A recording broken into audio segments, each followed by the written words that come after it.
Advisory Services and is the only professional within the Big Four to head a global business unit from India.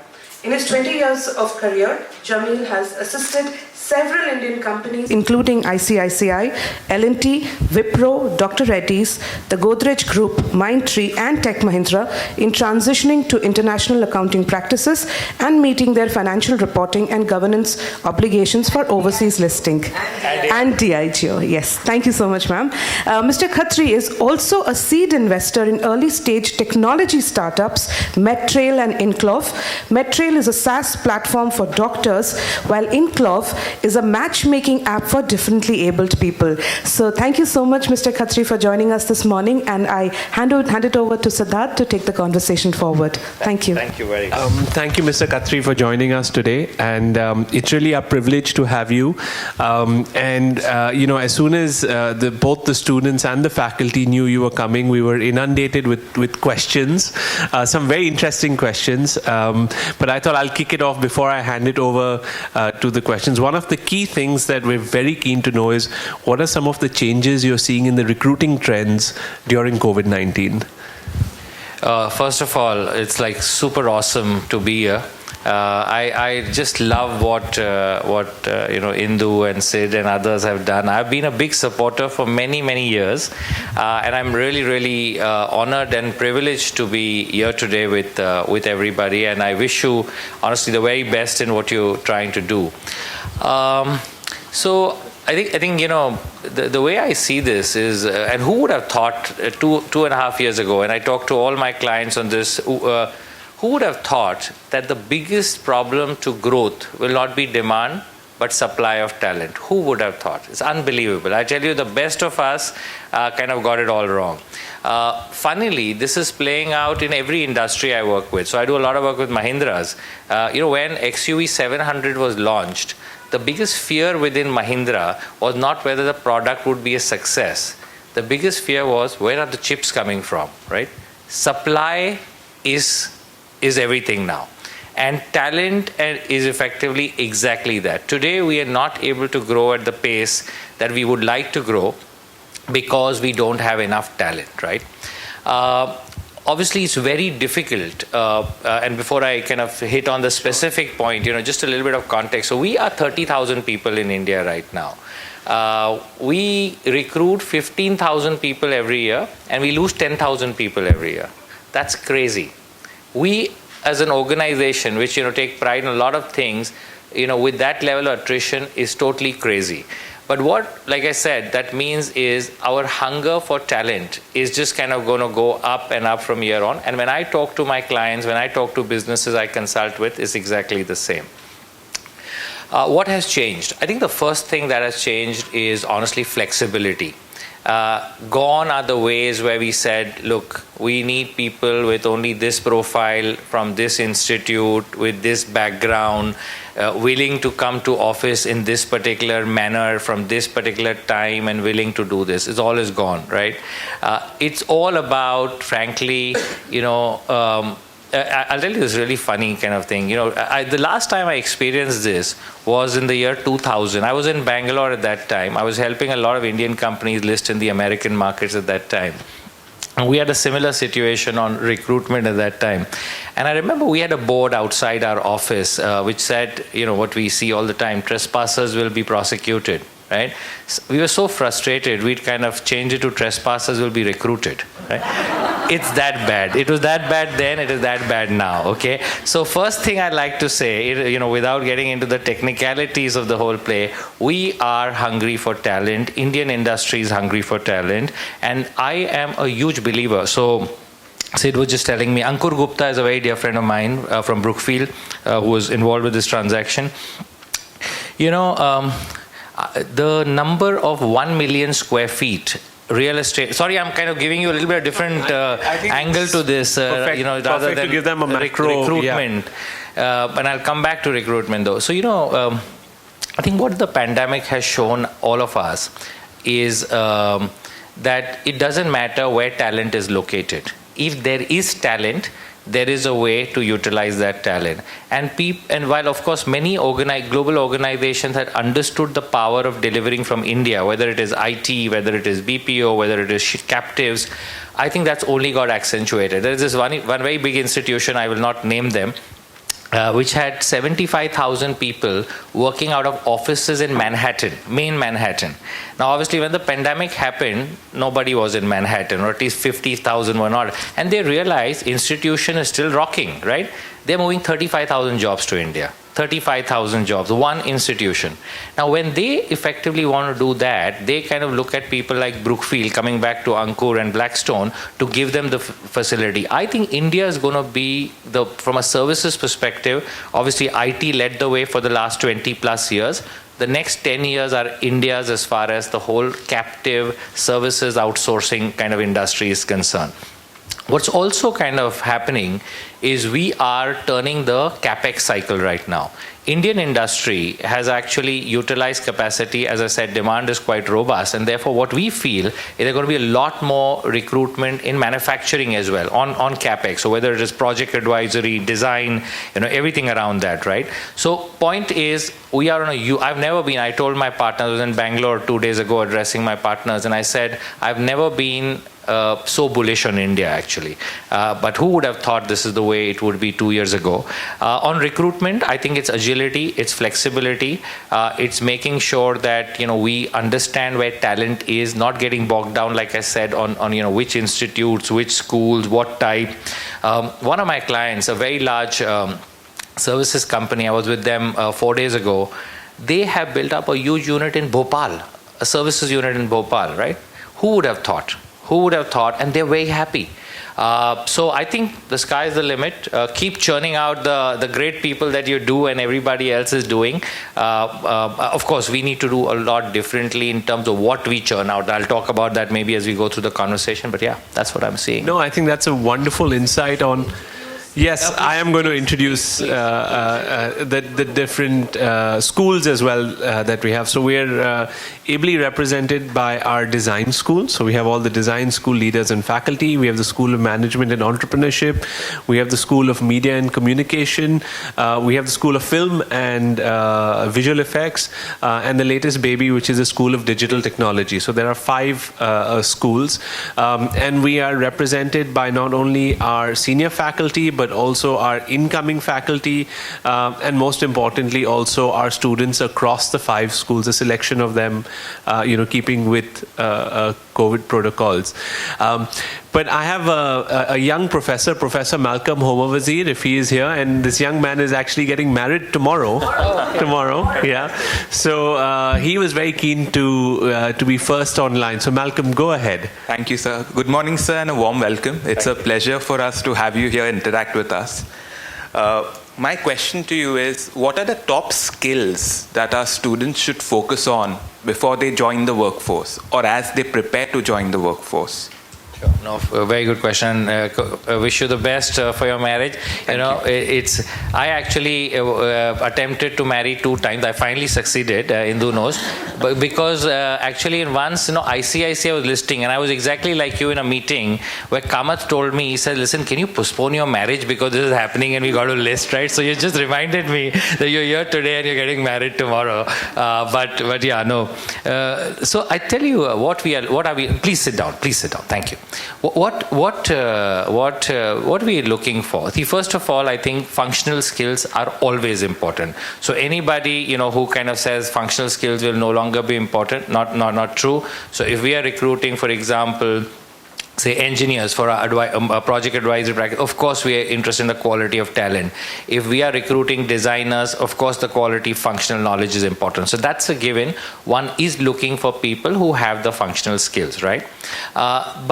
And within that, I will at some stage maybe talk about how the mix is changing. Where is the big gap? But I'll come to that later. But equally, I think, and I've said this in the past, we are looking for ability to collaborate and work in teams. It's becoming increasingly important in all our recruitment to figure out, is somebody going to be a good team player? Will they be able to mesh well in the organization? We look out, very, very actively for how digitally enabled are people. And the answer honestly is pretty low for most people. Okay, let me tell you, for most people are struggling.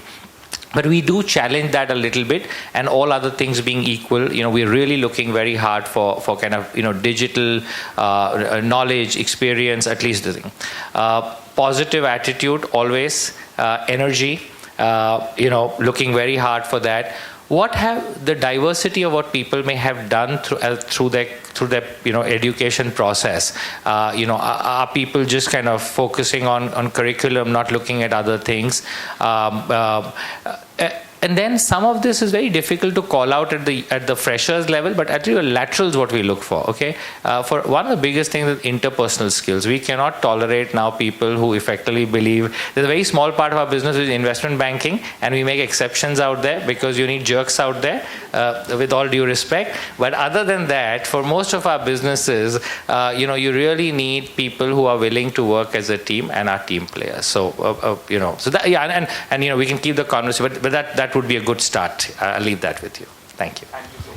I think agility and team playing is absolutely important. And talking about investment banking, we have an interesting question from our student Shreya, who's in the first year of her MBA with us at Atlas SkillTech University. Listen, this thing about investment bankers being kind of jerks and all. If you can edit that, please do. I had dinner with a guy who gave me sagely advice last night. I kind of drank with him for 3 hours. So. The design school. Big lega. Please go ahead. Good morning, sir. My name is Shreya. So as finance students, we often focus on investment banking and capital markets for making careers. What are the emerging careers in finance that we can look at? So first of all, please sit down. Please sit down. Thank you. First of all, once again, finance is not going out of business anytime soon. There's just tons and tons of stuff happening. Whatever you do, in finance, whether it is, hardcore, just finance, accounting, reporting, governance, whatever. I think there's like lots and lots that will keep on happening. New areas. I think one is automation in finance. I would really look out for that area. Everybody struggles. You ask the best companies on how they produce their financial results, and it's pathetic. Because everybody's got very strong ERPs to get them to a particular stage, but then to take the ERP into very meaningful either business reporting to the external world or even your internal management system, the analytics around it, right? It's just unbelievably bad right now. So there is, I think, anything to do with data, with analytics, with business information, automation in finance are going to be really, really hot and kind of important things. The other thing to reach out for, which everybody talks about, but very few people actually know how to do it, is ESG. I think there's a tremendous opportunity, tremendous opportunity. We have the ability to set up a 400 people center of excellence on ESG to support Europe from India. And my guys went and committed everything, and I said, where are you going to get these people, right? It's not that India is producing kind of people who can do it. Many things will be learned on the job, many things will be done. So I think there's a great opportunity in ESG. But overall, right now, of course, if you were in capital markets, you would be either very happy or very sad. Very happy because you'll make tons of money, very sad because you won't have time to spend it. So it's a mad world out there. We are working on 27 IPOs right now. My teams are burnt out, so I don't know whether that's good or bad, but it's a very hot market. So yeah, it's a happening place. Thank you. So, Pratna, do you want to say something? Just yesterday you did a session for us. Please. Yeah, we were talking about sustainable systems yesterday, and we were talking about the SDG goals. And I think the question that Dr. Shani also asked was, where does ESG stand with respect to SDGs? I think. Thank you. And what I think internally also discussed further was the fact that it is simply a part of SDG. I don't think SDG can be separated from anything that we are doing, even in terms of when you spoke about interpersonal skills, or you talked about, I'm sure empathy becomes a very important part when you're talking about team playing, collaboration, etc. So what is your thought on where SDG stands with respect to things like finance, where people think it doesn't work, or it doesn't really. I think the important thing is, see, none of this can be done separately from each other. Okay, I tell many of my clients who to tell say, okay, listen, can you do our ESG reporting? And I say, yeah, but first, what do you do? Yeah, we can't report what you don't do. So first, let's start with what do you do. And in many cases, it's the other way. I'll tell you this. I was with this founder of this agrochemical company. I was having lunch with him. And he basically shared with me what they were doing in farming practices. Some amazing stuff to improve farming practices, which would then help sustainability, right? And they had devised indices where they would give monetary incentives to farmers if they changed their practices and got to a particular level, right? And all fascinated. And then I said, okay, now can I look at your reports? Reports talked about plant level energy emission and stuff like that. The point I'm trying to make is all of this has to happen together. First is, what do you as an organization or a system believe in is your kind of goal in any of the areas that you kind of pick up?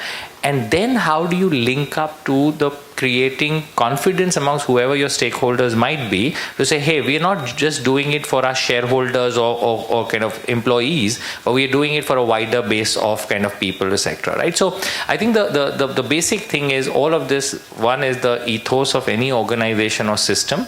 Second is what therefore are you going to focus on from within that, because you can't do everything.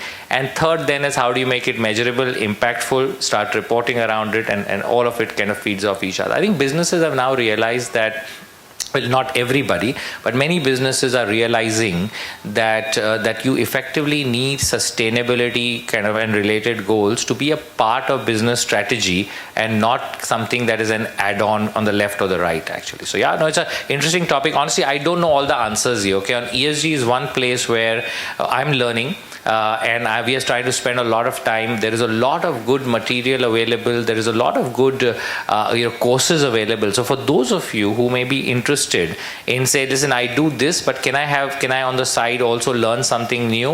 ESG is something to really, really focus on. Thank you. I think that was also quite a bit of what we discussed yesterday. Correct. So thank you for very much. Thank you for the question. Thank you, Pratna. Thank you. I think, talking about sustainability, talking about environment, we have a very interesting question from another faculty of finance, Professor Meenakshi Todi, which I think is to do more with your avatar as a startup investor. Oh, yeah. Good morning, sir. My question is that, seeing that you're an investor yourself, before you make an investment, and you also mentioned on how it's difficult, businesses find financial reporting difficult, and I'm imagining in the startup space it's even more so. So being an investor in a startup, what is it exactly that you look for? And where do you see the sector going? So what do you think is going to be like the next hot thing out there? I think actually two things matter. When you look at any. By the way, I have 13 portfolio companies now, and they're fascinating. Each one of them. I do it for a very different reason. I do it because I learn a lot, actually. So, how many of you use Healthify Me? Okay, cool. Yeah. So I was one of the first investors in Healthify. Fascinating product, just unbelievable passion. The founder, Tushar Vashisht, actually worked on the Aadhaar project for Nandan. And when that kind of got done, Aadhaar got done, he's a UPenn kind of a person. He kind of set up Healthify. And the reason I say this is what you look for. There are only two things I look for, actually. Of course, I get it wrong 7 out of 10 times, but that's a part of the job. First is you look for the founder and the team. The passion of the founder and the team. Because if the team and the founder is good, in 6 out of 10 times, it doesn't matter what idea, they will succeed actually. They will succeed. And it's an unbelievable learning, right? That how people are willing to put money behind individuals and their skills and not necessarily the product or the service. One of the stories you folks should look out for, read up on, is a guy called Anant Narayan who founded Mensa. If you get a chance, you should call Anant actually. Yeah, please. And he's ex-McKinsey, Farmeasy, and yeah. So Anant is an amazing story where he kind of was a McKinsey. Then he was actually the CEO of Myntra, and then he founded Mensa. Again, the reason I say the story is when he founded Mensa, one of my friends wrote a check of $50 million, okay, without knowing what exactly he's going to do. Right? That's the power of the individual. Because if you are a successful person, if you are, maybe I'm kind of trivializing this a little bit, he may have some business plan or something, but basically the point is we back individuals and teams. Second, of course, the idea has to make sense. It has to be something which kind of resonates. But there are many, many opportunities. I think the third thing that one looks for is just a little bit of clarity in terms of, are people just trying to do too much? Or are they in a way focused in terms of what they want to do? Now that does not mean they have to ultimately do that, right? In 6 out of 10 times, you will again see a pivot at many stages when you kind of get involved with emerging companies. That's okay, but at points in time, are they clear about what they want to do? So that's something that we look for. Hot sectors for the future. I think everything is hot, honestly. Fintech, still lots to be done. We are an underserved country. Health tech, lots to be done. Ed tech, you guys know this better. Huge. Technology will kind of keep up opening up new things. What I am worried about, however, may not be relevant to this group, but since I have the platform, I'm really worried about how some of these things are valued, actually. They don't make no sense. They make zero sense. Anybody can say anything, but is throwing darts, and it's just not making any sense in terms of how people believe things are valued right now. Because ultimately, if you study finance and if you study business and all of that, nothing matters other than ultimately cash flows. Period. All nonsense. Cash flows. Either cash flows you are able to generate, or cash flows somebody else can generate using products or customers or whatever you have. If you do not have clarity, and some of the very high profile IPOs that may not have been successful, honestly, are because investors rightfully are saying, great stuff, great base, great platform, 300 million users, love them. Where is the cash going to come from? I think there's got to be clarity on cash. So, yeah. I think that's I think all of us know that, all of us teach that in the classroom, but when we look at, how hot the IPO market is, we sometimes tend to forget that. Yeah, never forget that, yeah. So I think cash flow is, cash is king, as they say, and COVID has probably taught that even more to us. We have another very interesting question from a second year design student, Crystal, if she's in the room. So my question to you is, being a student, we are always preparing and planning ourselves for a professional career. So now, what do you think, what should we keep in mind to stand out from the crowd? We have this future 10 years and 15 years which we have. Don't try too hard. Don't try too hard. See, life, honestly, is just, it will happen. I'm telling you, folks, I'll tell you, almost everybody in this room, who's a student, mark my words, will be successful. Almost everybody in this room, unless you blow it up. So my advice actually would be, first is, instead of trying too hard, try not to blow it up, because that is the only thing. So that's part one. Part two is, frankly, try and get a sense over time of different things before you decide what you enjoy doing, right? So just kind of make sure you get different experiences, make sure you're able to interact in different environment, etc. So that would be the second thing. Willingness to learn. I would say look out for new opportunities when they come your way. Through my career, actually, I started off as a trainee with KPMG when we were less than 50 people in the country. We're now 30,000 people, and I think the key was, whatever environment you may be in, whenever whenever new things happen, if that's something that interests you, are you a part of it? Do you put your hand up and say, hey, I want to do this as well, and I want to just experience this? And so I think just be willing to learn, be willing to absorb, be willing to learn to work with people, actually. I find that my son goes to Northwestern, right, and I tell him all the time, I'm having lunch with him today, I had to schedule an appointment, kind of a thing, with to make sure I had lunch with him. Because his calendar was not free, just so that you're clear. And I think my advice to him also is just be willing to learn and work with people outside of your immediate group, etc. So I think if you just go in there, right attitude, learn, pick up new things, be diligent. One thing I feel, and maybe I'm a misfit with the new generation, is a little bit of responsibility would help at some stages, little bit.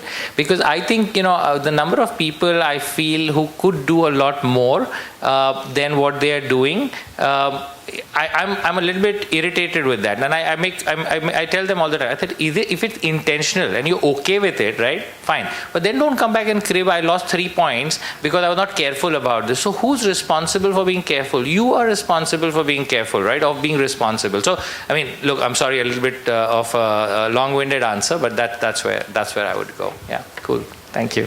I think that point on responsibility, all of us as academicians feel that, because we can see that our children can achieve so much more, and therefore if we push is not the right word, but nudge you, I think it's important that you all have a look at that, because it's only one life, one opportunity, and as he said, I'm sure that if you put your heads down and go through it, you'll do well. So our almost second last question, Professor Vipul Pancholi, who has moved from, I think, his stock market monitors to cryptocurrency, and has a question on that for you. Good morning, sir. Good morning. My question is, do you see any possibility to develop a universal cryptocurrency which can replace the monopoly of US dollar worldwide? Oh my God, that's a lovely one. I would please sit down.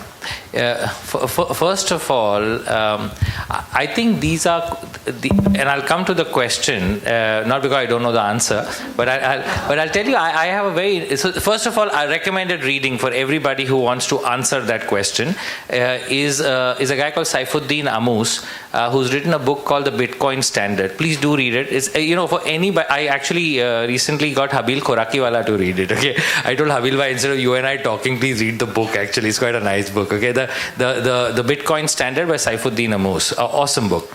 So I'll tell you, there are 2-3 challenges at play. First of all, I think the governments obviously see crypto as a threat to what they are trying to do in terms of their ability, right?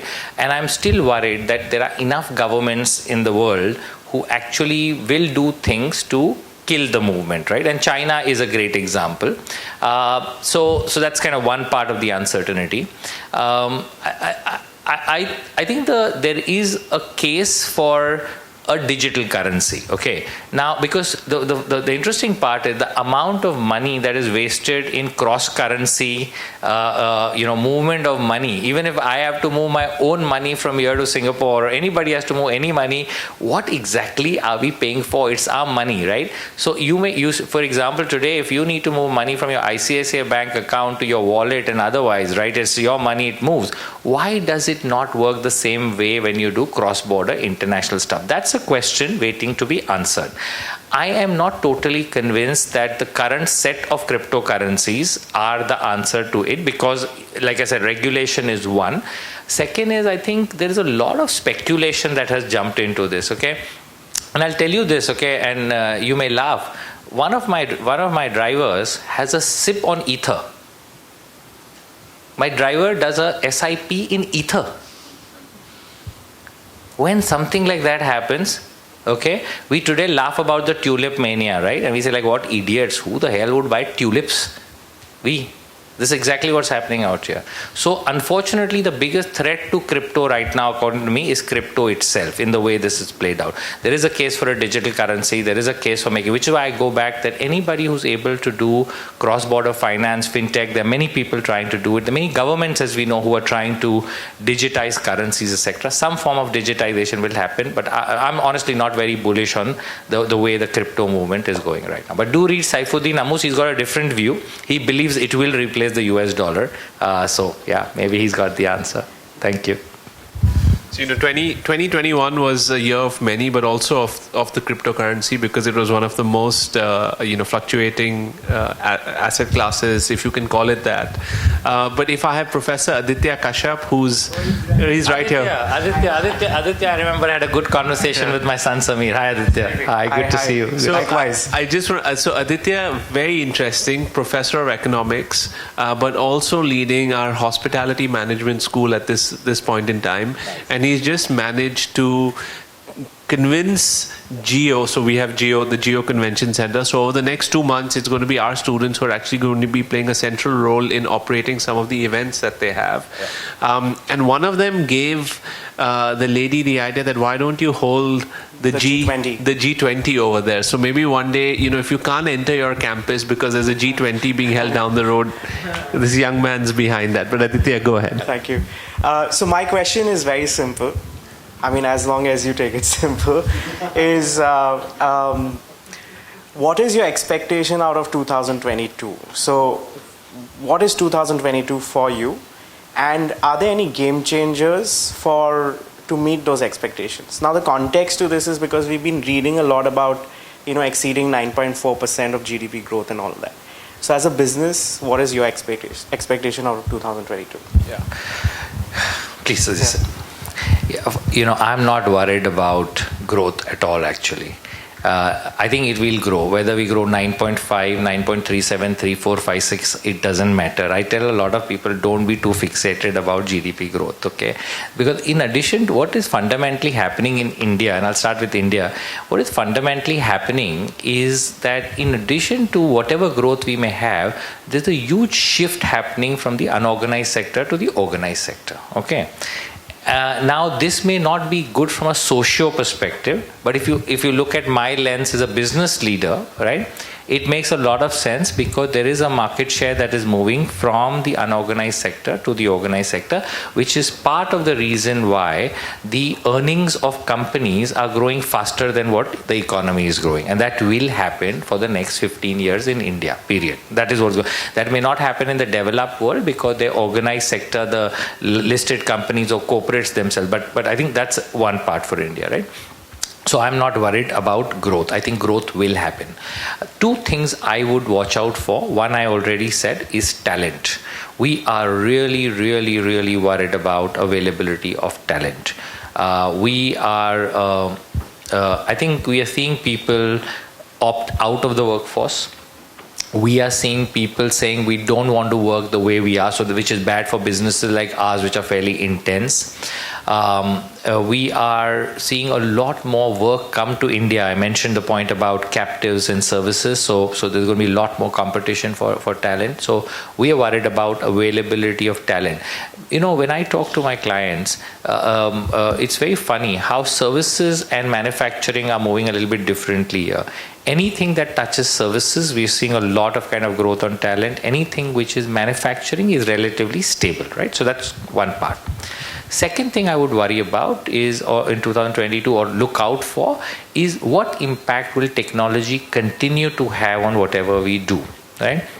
And technology has, as we know, disrupted a lot. But I think we will find newer and newer ways of kind of getting things done. And I'll give you a simple example that happened recently, and I was just amazed. In our audit business, which is one part of our business, we spend 5 million hours auditing companies in India. 5 million hours. Okay, and I've always been nudging people to say, why? What do these 5 million hours? What exactly do we do? So we do a lot of work, but can we not, some of this not be automated, like, some technology, and they said, you don't get it, doesn't work like that. So a bunch of chartered accountants tried to solve it for many years, nothing happened. One of my team members got 6 techies together and put them in a box and funded them for 7 months and said, listen, can you just go and figure out what these chartered accountants do and what can you do differently? In 7 months, in 80 lakh rupees or 70 lakh rupees, they came up with a tool that has taken away 500,000 hours out of this. One tool. So the question, I don't think we've still understood, we have understood, but it will continue to build on what technology can do. Things that seem not possible will be done by technology, and there are 1,000 examples, so I don't want to bore you with that. But I think the point is talent, impact of technology, growth, I would honestly not worry about in 2022. It will happen. Many things are going right for India right now. So, yeah. Thank you. Thank you. So I think we're very lucky that we're at the intersection of talent and technology at Atlas, and we have... No, go ahead. No, sir. And if you have any closing remarks, because mine would be the last question. Yeah. No, I'll tell you what. I just wanna say, we are very excited at any opportunity to partner, with Atlas, because we are struggling on. I was telling the person who heads this for us is Sunit Sinha, and I'll get him involved in the equation. But I was telling him, I think the problem with an organization like ours is we recruit too many lateral people. Actually, we need to increase our intake of people who kind of come in from this thing. Okay, we do this very well in some businesses like audit, where because of the chartered accountancy internship program, it works like beautifully. But in many other businesses, we are faltering. So that's one area where I would love to kind of see what we can do. Second is, I think, practical experience. How do we create programs to do more practical things together? I think the way we run internships, and Indu, you know this better, but I'll tell you from my perspective, it's a waste, the way we do internship. Because I get so many calls saying, Jamil, can you just make sure, my boy gets or my girl gets an internship? And I said, for what? Just for the CV. I can get it. That's not a problem. But what do they hope to achieve? Nothing. Zero thinking, right? Kahin bhi laga do, get them anywhere. Audit nahi to tax nahi to consulting. If you can get this. So I think there is a big play on getting internship right in a meaningful manner if there is a way to do that. And the other thought I had, which I wanted to just leave behind with this group, we do a lot. Let's say, for example, we're running an ideation kind of program within that to say, how can an organization like KPMG serve the startup ecosystem better? Example, and we got a bunch of people working on it. It would be great if some of the students can participate that as a part of something structured, right? So I'm just, honestly, I don't think business and maybe other businesses we have not, honestly. We have failed there. But my challenge to our guys is that can we engage a lot more in a meaningful manner with institutions, and Atlas could kind of be a very meaningful part of that. So I just thought I'll share that. Yeah. In fact, you should talk about Deloitte. Sorry, but Deloitte, that small firm around. Yeah. So, but I think Charmaine is here, and from Deloitte. No, not from Deloitte. But she's the biggest supplier of talent to Deloitte. Let me put it that way. No, no. I think for us, what happened with Deloitte is they've got into the whole design game. So they hire almost 25 people every year from us for UI UX design, and basically to support their US team. So we leave Deloitte aside for a second. I want to talk about KPMG because our name, if you see Atlas SkillTech University, the name SkillTech actually came from the work that Nana did and worked together with us on actually creating the first SkillTech university in the country. It was a knowledge report, and I know Anando's question was on that you create so many knowledge reports, and what's the impact of that? So Anando, SkillTech is actually an impact of that, where they created this new category of university. And I still remember speaking to him in January and saying that they're going to pass the guidelines in February, then they will take it to the House in July, and then this academic year we'll start. And he was thinking in his mind, Siddharth, you have no idea that things don't work like this. They're never clockwork. But I think, fortune favors the brave, and more importantly, fortune favors those who put others' interests in front of them. So, for our faculty, you look after all our students like they're their own. It happened like clockwork, and it couldn't have been without KPMG's support, because the DPR that you read has been written by in consonance with KPMG, and our final secretary committee presentation also was, they supported us a lot. So thank you very much. So if you could put a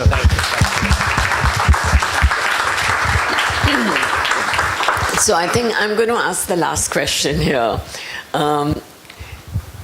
This question is, you said that over 50% of your people in KPMG are burnt out. Tell us how come you look fresh as a daisy and younger by the day. You have to tell us that with having so much responsibility. Thank you. You have to tell him that.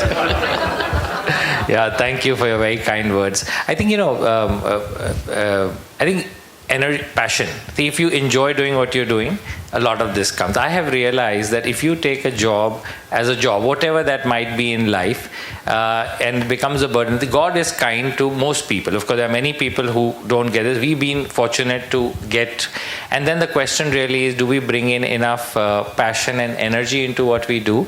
I did not, for example, commit to a time until I was clear that I would be in a frame of mind where I could do justice to the conversation because of a bunch of things happening. So I think if you have passion, energy, and commitment to what you bring out, God is kind.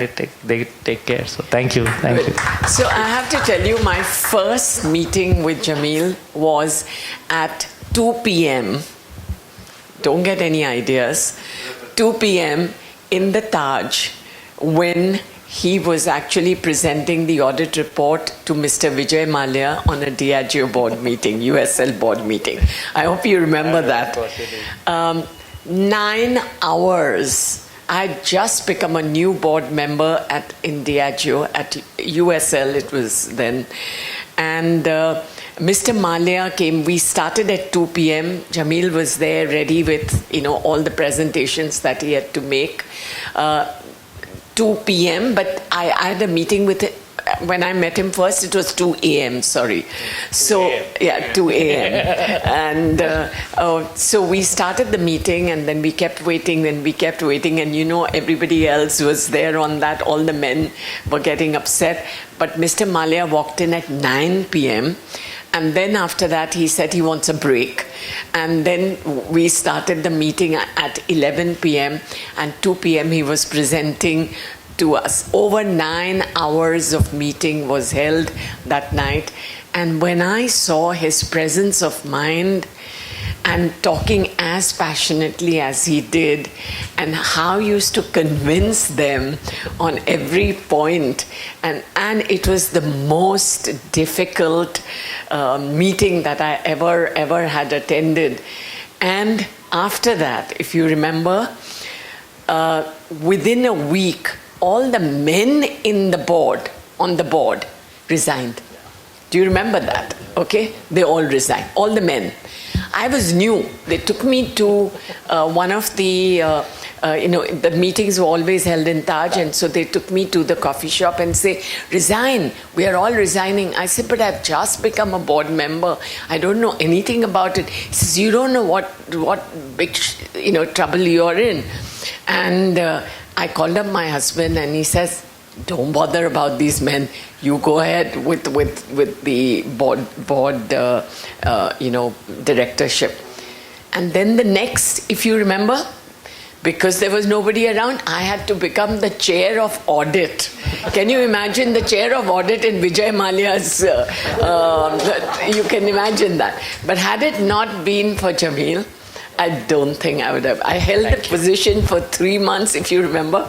And then all that I told Jamil was, look, I'm ready to take this position, because Diageo, one of the companies that every McKinsey young man in London wanted to leave McKinsey was for Diageo.